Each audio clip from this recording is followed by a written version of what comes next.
All right. Good morning, everyone, and welcome to the Resilience Fund October cohort meeting. I'm Alicia Harshfield, Executive Director of the California Restaurant Foundation, and we are very excited to have an amazing panel lined up for you this morning. So as we get started, I'm going to run through a couple of details about our foundation, and then we'll get into the heart of our topic. Let me see if I can get things going. Okay, just a little housekeeping. Please make sure you add some questions in the Q&A if you have any, and we will do our best to monitor that and get to your burning questions. We have 3 experts on our panel today, so please don't be shy. Our foundation has been serving the restaurant community for 41 years, and you're familiar with Restaurants Care, which is where the Resilience Fund lives, but also we have a relief fund for food and beverage workers. So if you have any crew members who face an unexpected crisis, like a family death, a car accident, a housing crisis, an illness, they may apply for a grant from our foundation. And our grants go up to $2,500 directly to the individual to help them get through the crisis and back to work. We also work with 13,000 high school culinary arts students across the state, getting them trained and excited about a career in our restaurant industry. And we provide scholarships for college. So we exist to serve our community. These business support services are provided by Wells Fargo. We're delighted for their continued support, and we're excited that we can each month bring you a really important topic and experts to share tips and techniques and insights to help you continue to build your business and thrive. Today's panel is Ask an Expert, and we have 3.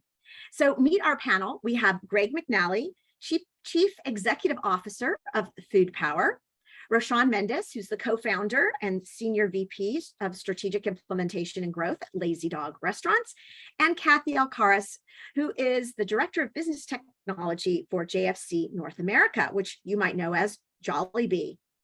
So panel, welcome. Thank you very much for being here this morning.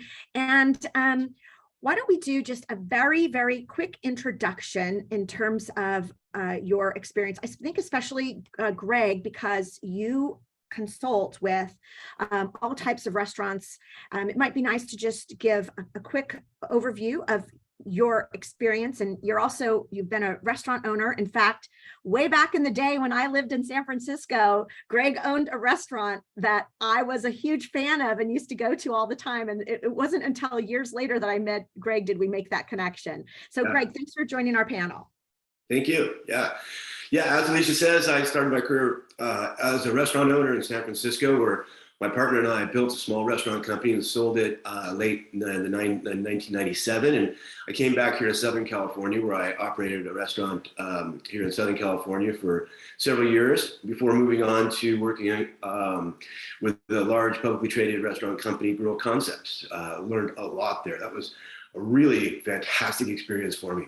When I left there, I've been working for the last several years as a restaurant business advisor, but I also have a specialty in business dining. But just in the last year, I've worked with small hamburger, smash burger concept that we're looking to grow. I worked with a small food service, a small boutique hotel, a winery restaurant, a gaming restaurant. So it's really across the board. It's a very, very exciting time. Great. Thank you, Greg. Very exciting. And Roshan, how about you? Could you share a little bit about your business? All right. Welcome, everyone. And thank you for having me, Alicia. My name is Roshan Mendis. And about 19 years ago this year, we were able to start Lazy Dog Restaurants in Huntington Beach, California. And it is an upscale family casual dining concept with a scratch kitchen and a full bar. And we are currently able to be fortunate enough to grow at about 20% a year. We're at 44 locations in 8 different states. And we will add on 5 new restaurants this year and 6 next year is our goal. And throughout the years, starting with one restaurant, there was 4 of us that were able to become a team and start it. My partner and co-founder Chris Sims is the CEO, and his family started Mimi's Cafe, and that's how we got started in this business. But growing up from one restaurant to 3 to 10 to kind of where it is today at 44, the lessons that we've been able to be fortunate enough to learn have been incredible. And I wish I had taken the time back then to join something like this and learn about some of those things from people that had done it before us. Great. I'm excited to dive into some of those key learnings. If I don't ask a question about it, please share something, okay, in case I miss something that's important.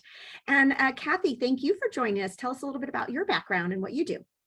Thank you. Good morning. My name is Kathy. I'm a director of business technology for Jollibee Food Groups for the US and Canada. So that includes Jollibee Restaurants, Red Ribbon Bake Shop, and Chowking. I've been with JFC since January, but I was with smaller restaurant groups in the past. And I've been in the restaurant industry for 35 years, and 14 of them in operations and the rest of them in restaurant IT. The smaller restaurant groups I used to work for, I started off at Burger King. And then I worked also for Grill Concepts, Greg. I was there for 16 years. Then I went to Jollibee Food, I went to Polly's Pies and Eureka Restaurant Group before I joined Jollibee Restaurant Group. If you've seen our restaurant openings, they're pretty massive. It's like a block party. We're going to be in large expansion growth in the next 5 years. So get ready to be seeing the dancing Jollibee in your area pretty soon. Great. Love it. Well, let's dive into operations really quickly. And I'm going to start with Roshan with this question. Have you all at Lazy Dog adjusted your menu due to rising food costs? Or how are you addressing those issues? There's a multitude of things to think about. Yes, costs are rising. But then you have to also make these decisions with the guest in mind. What is the guest going through these days? Their interest rates and recession and the things in the stock market, all those things that they think about before they decide to go out to eat. So as a restaurant, do we need to adjust to it? Yes, absolutely, we have to adjust to it. But can we make decisions, can we make menu decisions that ultimately will be able to resonate with that guest that needs something in this time? Has always been something that we have been able to do going into the pandemic. The focus was, hey, you know what, family meals, people are at home, we need to figure out how to do some family packaged meals that are affordable, because there was a lot of uncertainty in the world of where the world was going to head. And that's what we did at that time. Most recently, we were able to launch our bowl concept called Road Trip Bowls. And if we take a look at those options, we're hitting a couple of different areas. Even though food costs are rising, the bowls are maybe a little bit more the right size portion bowls. There's a health conscious guest. And the ingredients that we use, while they are higher end quality ingredients, they are maybe things that we're able to source that are at a little bit lower cost in order to not continue to pass on those price increases that we see to our guests. So the answer is it's a fine balance, is how we look at it, and understanding both sides when having to make these tough decisions is a very important thing to be able to get through the coming years as we head towards a recessionary time period.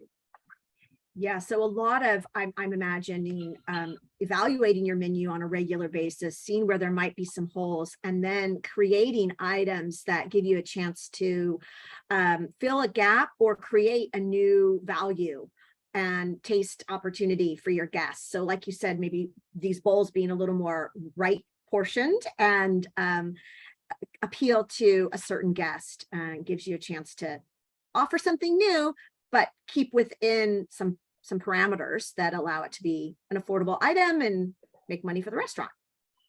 Absolutely. Very smart. So let's jump over just really quickly to some of the key lessons learned in the last 2.5 years. Greg, as you've been advising restaurants through this pandemic, what are some of the things that you've focused on, and what have been some key learnings? Well, we had some pretty unique experiences because while most restaurants really suffered and had to close during a big portion of the pandemic, two of the restaurants that I worked with are small cafes that we stayed open throughout the pandemic. We didn't lose one day. And we did that because we found ourselves, our customers were essential workers, and it was important to keep them fed during this time because they had to be there. And by doing that, we learned really early on that it wasn't just feeding them, that the cafes in themselves had really became a social hub. And at a time when people really disconnected, this was a really important part of their day, was to get out, be on the patio or get their lunch to go and be able to, be with people and have that communication. And it really slingshotted those cafes into, as we started to come out of the pandemic, with exceptional performances. So even now, as we're watching those cafes or restaurants that are really suffering and or really doing well, I really find that the success there is not just the food. You're not just nourishing the body, you're nourishing the soul. And that's a really important part of keeping people coming back and coming back more often. So right now, when we're getting into a new climate of challenges and of, thoughts of recession and things like that, that community, that social aspect continues to be so very important. Yeah.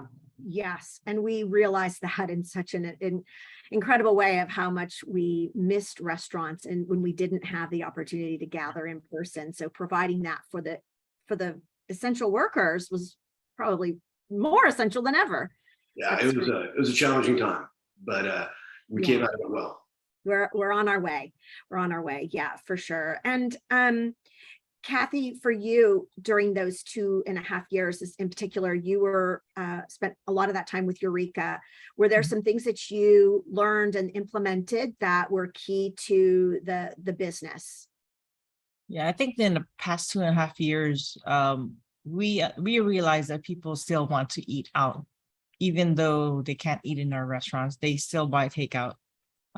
Some of them admitted that they couldn't cook. So, we'll happily provide you meals. And I think one of the biggest hits for Eureka was their meals to go, like a complete meal, which includes maybe four entrees to appetizers, either a bottle of wine or a 2-pack of whiskey drink. So I think for me, for technology, my biggest takeaway from the last 2.5 years is that it taught me to listen to what the customers want, either from what they said to our team at the restaurant or directly to me when I asked them myself. And it's important to recognize that not all technology is for all businesses. So we must know how and when to implement them, and how it will affect the customer. Some things that we would have to consider are, will it benefit our business? And would it provide our customers with mostly a positive experience? And can we get our employees to embrace change? The key goal is to keep your business open. And if your customers don't come back, then that will be a big problem for you. So through trials and tribulation, we found a way to make it work, and we kept our restaurants open. So that was a big win. Yeah. Okay, so let's touch on this technology for a little bit. And as I'll start with Kathy, but Roshan and Greg, think about this question as well. Is, as a single unit restaurant, or maybe you have up to 2 to 3 locations, what do you think is the most important technology investment a restaurant should consider? So Kathy, what do you think is the most important technology? You're a smaller restaurant group, or maybe you're one location. What might you consider? I believe that right now, online ordering would be one of the biggest technology to invest in, because through the pandemic, customers have developed the habit of ordering ordering ahead for pickup or even having their food delivered. And most of us have staffing issues. And there's a lack of manpower to be able to answer the phones, take orders while taking care of the customers in the dining room of your restaurant or fulfilling them for both dine-in and takeout. So, I mean, having an online ordering that's fully integrated to your POS will eliminate the manual part of the labor. So if you don't have online ordering, it might be a little bit more difficult to get more customers into your door. And everyone's used to it. Yeah, I even had, when I was at Polly's Pies, I had a lady showed me her phone. I got my order, and she was about, I say 75, 80 years old. And she was so proud of it. And I was proud of her because she was a regular customer that you would just walk in every day. But she had her online ordering and she was proud of it. And some of the stores that don't have online ordering, they struggle a little bit more because people are now used to ordering ahead, picking up at their convenience rather than standing in line and waiting for their food. Everyone is on the go. Yeah, it's funny. I would be one of those people in that category that didn't do a lot of online ordering, but now I've got a couple of restaurant apps on my phone, and it certainly has made things a lot more convenient. And Greg, when you're advising a restaurant and technology being a really integral part now of our business, what do you talk about and advise? Well, it really all begins with the POS, and really choosing the right POS system for your style of service and your restaurant is key. When I work with a small restaurant, matter of fact, we're doing it right now. We're making those choices, and we're forward thinking, making sure that we have a POS and integrated technologies that will allow us to grow to multiple units over time. And right now, it's so important because you got to have online ordering. You have to have loyalty programs, and a lot of the POS now allow you to do marketing through that and your online ordering system. So those are all working together to kind of help you. And you have to be able now to be able to know exactly what your food costs are, know exactly how much it costs you to produce an item, and put that in the POS so that you can track that. You know, sometimes a single unit restaurant say, oh, I don't need that because, you know, I know what we're doing. But when we actually do a food cost, you know, an actual food cost to an ideal food cost, that variance, that delta or difference could be bigger than their profit margins. So it's really important to look at the importance of having all of that in. And, you know, years ago, when you opened a restaurant, one of your biggest capital expenses was the POS system. It could be tens of thousands of dollars. And now it's a very different story. You can get a system today for, you know, no money down with, you know, a service contract to pay it over time, or they take it right out of your sales, and all kinds of different options. So that POS is kind of the heart and soul of most small restaurants. What questions are you asking to sort of drill into the right company to invest? The technology space is so that crowded and confusing, I think, right now. So what questions do you ask yourself and your business, you know, as you're looking at making that investment? Yeah. Yeah. Well, a lot of it has to do with that investment, is that you're going forward with a product that you can afford and that you can afford over time, because you don't want to get caught up in a lot of add-ons.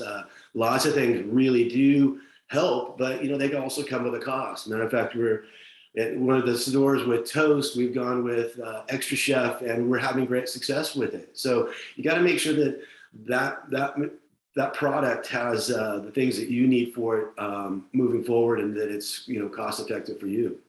Mm-hmm. And I'll sort of open this question up. So as you're asking those questions, and maybe you have a system, but it's not quite working for you, how do you get over the mental hurdle that this means I have to change the way I do my business, or it's going to take me so much time to make these changes? What should someone expect? If you're not changing, you're dying. You have to move forward. You have to make those changes. And I think in most situations, making those hard decisions, you come out with a better result. So make the hard decision, make it happen. Yeah. Kathy, Roshan, have there been any times when you've had to, you've thought you were on the right track in terms of some technology and made a change and was it worth it in the end? Like, can you provide some insights on times when that has made it, you've experienced that and it's mattered? I can go first. Okay, great. Oh, okay. Yeah, my answer would be yes, many times. Throughout, the many years that I've been working in technology, everything is constantly changing. If you're, like Greg said, if you're not advancing with technology, or you're gonna end up losing in the end. But we have our current challenge now is our POS system. Everyone has the same issue. And once you start growth, you're gonna need something that's more robust. We also tried kiosks because our lines are very long during our restaurant opening. So we try to figure out what we can do for line busting. We have tablets, it's been working. And we had pilot tested a few stores with kiosks. And I think the idea there is good. There's a little bit of flaw that our customers don't like out of the kiosk. So we have tabled it for now and we'll try again. Maybe after we start a new POS system. But there's a lot of POSs are out there. There are some that have all-in-one built in, like it'll give you your POS, your reporting, kitchen system, online ordering, loyalty, gift cards, and everything. And then there's larger POS systems where you have to buy into, just add-ons. You have to buy a separate gift card system, separate loyalty, but you have options to choose once you get to the bigger POS companies. Yeah, fantastic. And Roshan, any insights there from your business and growth? Yeah, Alicia, yes to everything that Greg and Kathy said, but I'm going to take it in a little bit different direction, and tell you kind of how I look at it. If you take a step back, staffing is an issue. Retention is extremely important. If you can't retain your teammates, it's costly. So I can't say I know enough about technology to go build a system, but I know just enough of a vision to be dangerous to provide our IT team with the needs.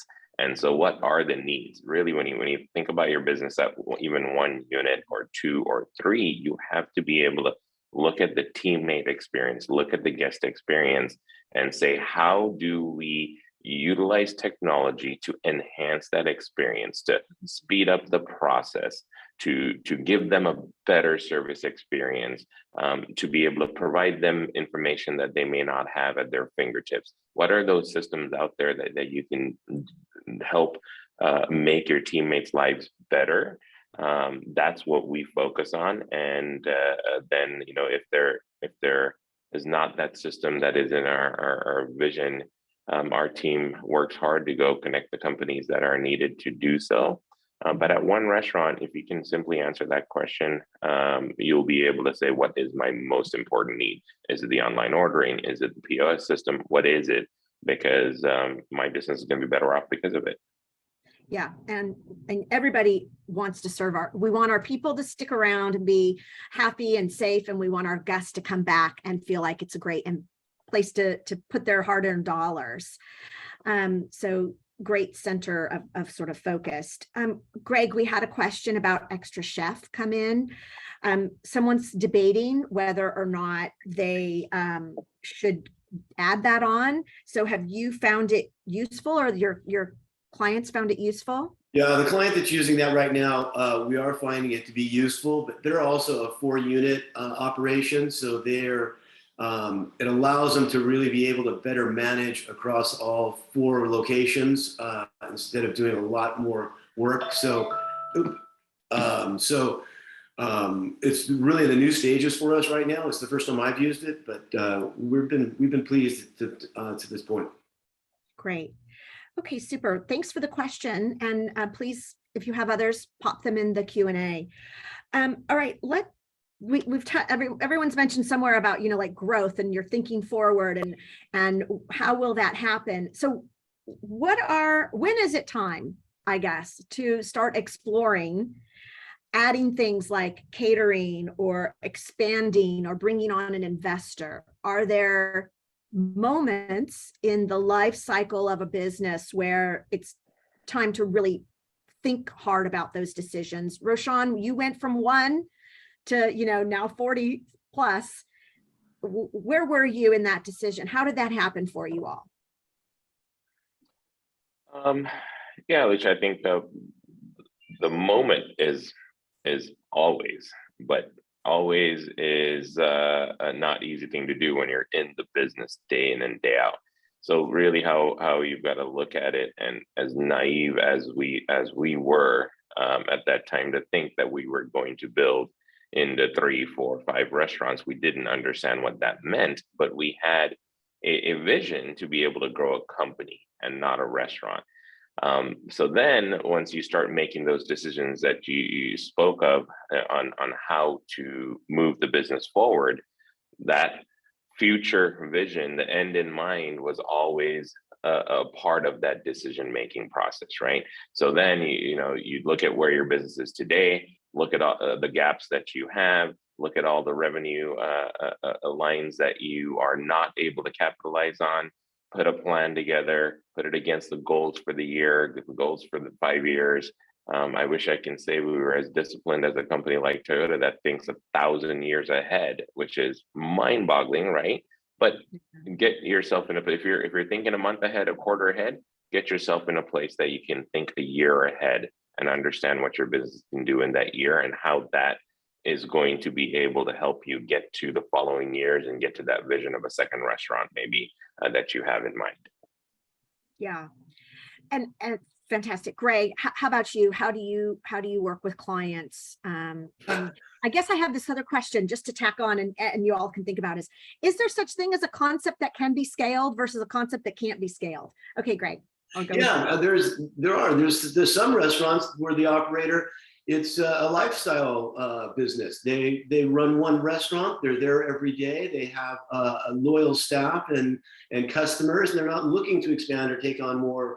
And they're successful enough that one restaurant can actually support their family and hopefully retirement some days. And it's not really scalable because it's so dependent upon either the chef or the owner or key staff members. So sure, on other things, as Roshan was saying, you're always looking to grow. If you have a concept that you believe has opportunity to grow, like I said, I'm working with someone now that we're only 4 months in, but we've been looking for another location all 4 months, knowing that it would just take a lot of time for us to identify that space, to negotiate, and to be able to get in. So we really don't expect to really have anything really in the works until next spring. But we spend a little bit of time every week talking about it and looking at locations and stuff like that. So yeah, it's never early enough. Okay, so you said lifestyle.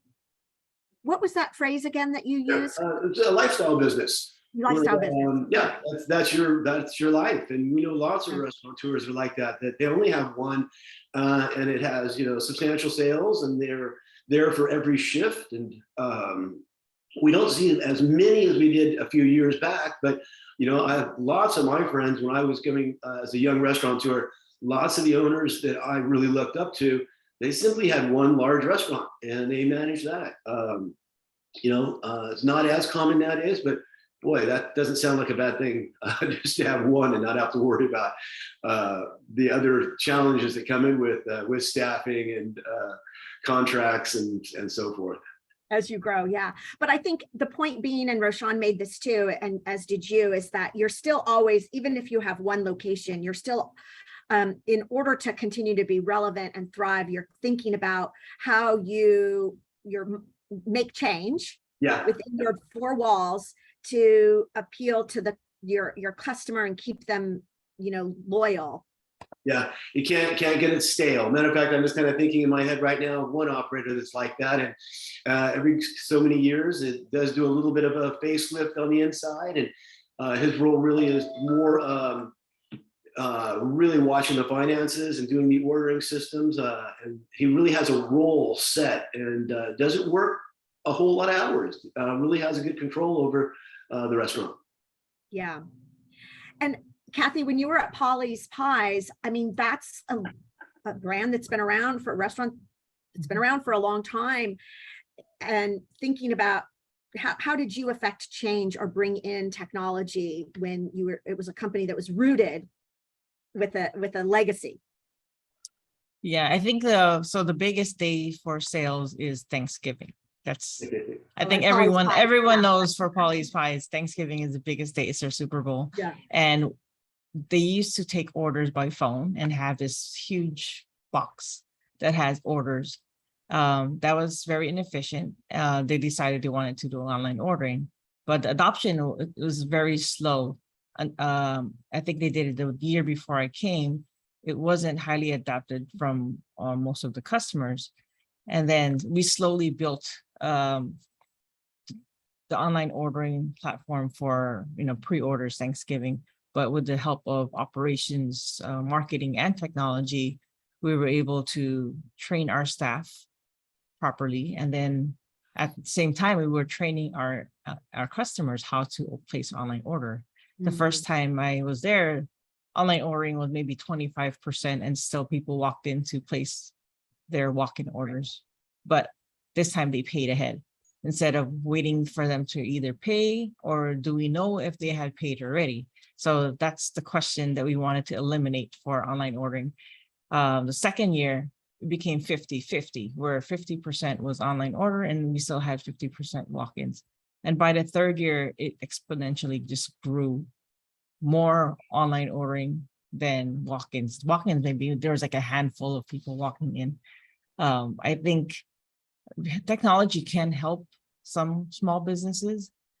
We just have to know what to pick.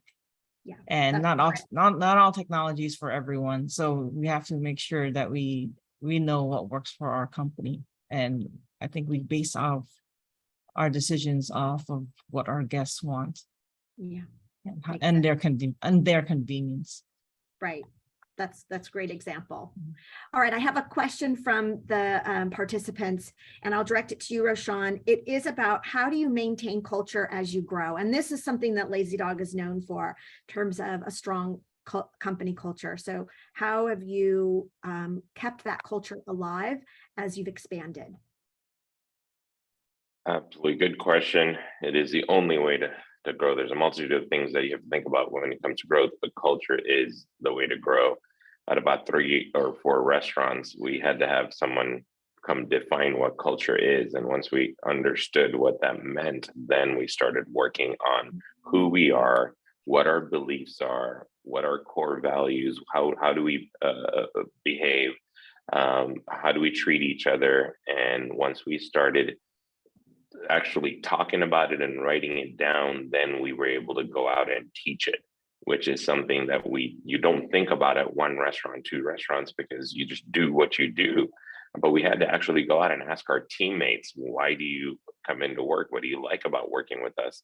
And once we wrote those things down, then we were able to put together things like, hey, these are the characteristics that make the teammates at Lazy Dog successful. So let's go out and hire individuals with some of these characteristics, because they will be successful living within our values of the company, right? So from interviewing, hiring, to how they're treated when they are welcomed in on day 1 with our culture day, it's a party that we throw in a restaurant, to what their development plan is throughout their career, whether they're going to be a server through college for a couple of years, or whether they're going to be a general manager for us from an hourly teammate. Those type of things were things that were a part of who we were, that we had done from day 1. But until we defined it, wrote it down, and then started putting some of the programs that were needed to support it, it really didn't take root. So I think as a couple of unit restaurant or 1 unit restaurant, just give it some thought. What's important to you? What are your values? And just start talking about it with your teammates.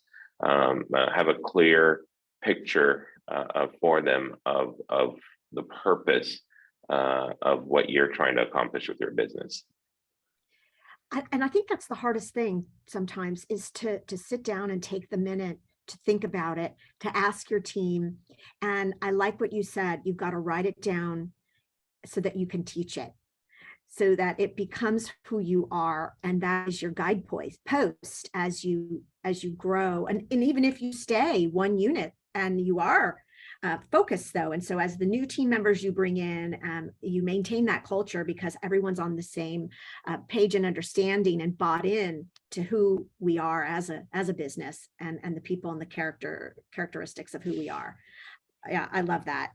So as we're sort of winding down our time, I want to ask you all about what you see that's on the horizon for our industry, and what's on your mind and what we should be thinking about. Kathy, would you like to start? Sure. We learned a lot from the last couple of years, and, it's been a really long 2.5 years for all of us. I personally believe that the restaurant industry is one of the industries that will continue to thrive. And that's why I never left the industry. People always have to eat, right? I mean, with the popularity of food channels, search engines, restaurant reviews, social media, even social media influencers, that's something new that, people our generation are getting used to now. You might see more new customers of the younger generation, and even customers that do not even live in a neighborhood like me. I mean, although I'm not the younger generation, when I travel, I always do look for small businesses and restaurants to visit. And in the 3 years, I think that we'll see more technology entering into the restaurant space that you would have never have imagined belonging into the restaurants even 10 years ago. Like for instance, online ordering and food delivery just blew up the last 2.5 years, right? They'll continue to thrive, and we may see more POS tablets in the restaurants, maybe kiosks, robotics, and artificial intelligence. And maybe we'll see delivery robots and drones could be a thing of the future. But for now, I think I'll rely on human beings delivering my food, or if I don't pick it up myself. I like So- human touch. Yeah, that's a good thing. That's great. Yeah, so I think we can learn from our fellow restaurateurs, and using our resources to go to trend shows and conferences. Not all trends work for our businesses. So Yeah. as a restaurant owner, you can decide for your business. And if you have figured out what your customers want most from you, then you're headed in the right direction. Now is the time to make it happen. Excellent. Thank you, Kathy. And Greg, how about you? What's on your mind, and where do you think? Yeah, kind of thinking around it a little bit. In the last couple of years, I'm really thinking, even prior to the pandemic, but was really accelerated during the pandemic, is that third-party order systems and all of the different companies that evolved to do that, along with online ordering, a younger generation more comfortable with that. But I think that things really come in circles. And I think now that we're coming out and people are more able to come in, I would like to see, and I believe we're going to see a lot more of dining as an experience. And you go out to dine sometimes because I want food that I can't make at home, or are very unique. May it be a different culture or something that I just can't do, as well as an atmosphere and that experience that I wouldn't have at home. They're pretty exciting. I mean, there's some really exciting restaurants here in Los Angeles right now, which is fantastic atmosphere. And that is a big part of the entire dining experience. And I really think we're going to continue to see that wave of unique chefs with unique flavors and backgrounds, and combined with fantastic service and atmosphere. And I really believe we're going to continue to see that growth as well. And in California, I mean, we're California proud, but we certainly have a lot of innovation, and we have a lot of cultures to draw upon for inspiration and get to experiment and taste amazing food. And we also have a weather condition that just is so perfect for outdoor dining. And while the pandemic has moved us to much more outdoor dining, it's pretty rare now to see a ground up restaurant without a really, really beautiful patio. So that dining experience is really an important part. Fantastic. Thanks, Greg. And we'll round this out with Roshan. What are your thoughts? Yeah, I think good comments from Greg and Kathy. The to-go business is here to stay. However, I think the brands that are able to evolve and create a lifestyle brand, I think they are the ones that are going to continue to be able to take the growth in the coming years. The question that we answered about technology, I think, has a big part in what the next 3 to 5 years look like. If you look back at 5 years ago versus today, everything that Kathy talked about is already being worked on. The drone deliveries, there's small cities with drone delivery already in action, right? So how does drone delivery work for your restaurant or not? I had a robot bring me water last week at the Marriott Hotel. Does that work for your business or not? You've got to really take a look at it, right? A robotic arm, does the robotic arm work on one station or not? All those things are things to think about, see how it incorporates into your business and how you can use that to continue to grow. Because I really believe that at the end of the day, the guest is looking for a convenience, they're looking for speed, they're looking for a great experience, and they're looking for value for dollar. And if you're able to hit on all those arenas, your business is going to continue to grow with a forward thinking mindset. Excellent. Thank you all for those great insights. And I think every business is unique, and finding out what makes you unique and who you are and who you want to continue to be is really, those are important questions, and building around that is what's going to help you grow and be strong. And so far we're all survivors and we're resilient. So thank you, panel, for your great conversation and for the questions that came in. We really appreciate it. So we want to remind everyone, let me get back to my screen here, that we have next month's Resilience Fund meeting on November 15th, again at 9:30 in the morning. We'll be talking about accounting, our favorite topic, but very critical, really important, the numbers, and making sure that you're capturing the information you need to know about your business so that you can continue to make money and thrive. So we'll also allow time for questions. So that'll be next month at 9:30 a.m. on November 15th. Follow us at Restaurants Care, and we're on Instagram, Facebook, and Twitter. If you have any questions, please find us at resilience@restaurantscare.org. And thank you very much for joining us this morning. We will send this link out in the next few hours or tomorrow. And be sure again to contact us if you have any questions. Thank you so much to our panel. Have a great day, everyone, and have a great week. Thank you. Thank you. Thank you, Alicia. Thank you, everyone. And Catherine, before we go, I totally remember you. You worked in IT at Grow Concepts in the early 2000s. Is that correct? From 2000 to 2016, I believe. Who was